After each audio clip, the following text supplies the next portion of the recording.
జగన్ అప్పు చేశాడు అన్నప్పుడల్లా నేను అనేక సార్లు ప్రస్తావించాను. చంద్రబాబు అప్పు చేశారు. ఎవరి హయాంలో వాళ్ళు ఎఫ్ఆర్బిఎం నిబంధనలు దాటకుండా చేసుకోవాలి. ఒకవేళ ఎఫ్ఆర్బిఎం నిబంధనలను దాటి చేస్తే మళ్ళీ నెక్స్ట్ ఇయర్ దాంట్లో దాన్ని సెట్ చేసేస్తారు. తొలినాళ్లలో దాన్ని క్లోజ్ చేసేస్తారు.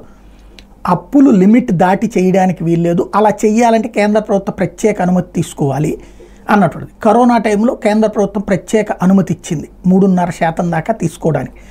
3% మామూలుగా అయితే 3.5%, తర్వాత 3.75% దాకా 4%గా కూడా తీసుకోవడానికి ఒప్పుకుంది. ఎందుకంటే ఆ టైంలో రాష్ట్రాల ఆర్థిక పరిస్థితులు దెబ్బతినాయి. కరోనా తగ్గిపోయిన తర్వాత మళ్ళీ ఆ లిమిట్ని మార్చేసింది.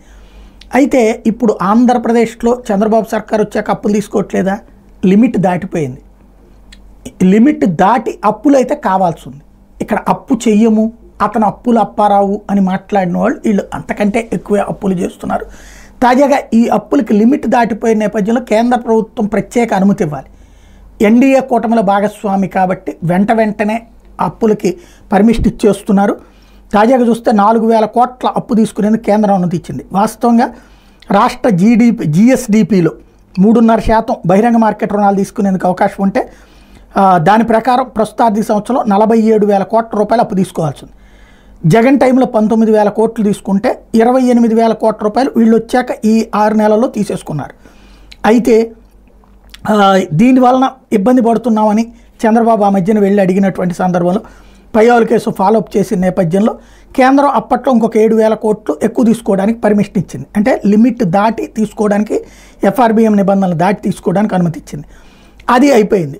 ఇప్పుడు మళ్ళీ ఇప్పుడు దాంతో 54,000 కోట్లు అప్పులు అయిపోయినాయి. అంటే లిమిట్ దాటిపోయింది. ఇప్పుడు ఇంకా 5 నెలలు ఉంది. మళ్ళీ ఇంకో 4,000 కోట్లు అప్పు తీసుకుంటామని కేంద్ర ప్రభుత్వాన్ని అడిగితే కేంద్ర ప్రభుత్వం అనుమతి ఇచ్చింది.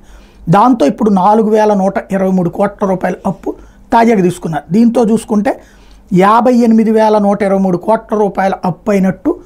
ఇందులో యాజ్ ఫర్ నామ్స్ తీసుకోవాల్సినటువంటిది 47,000 కోట్ల రూపాయలు.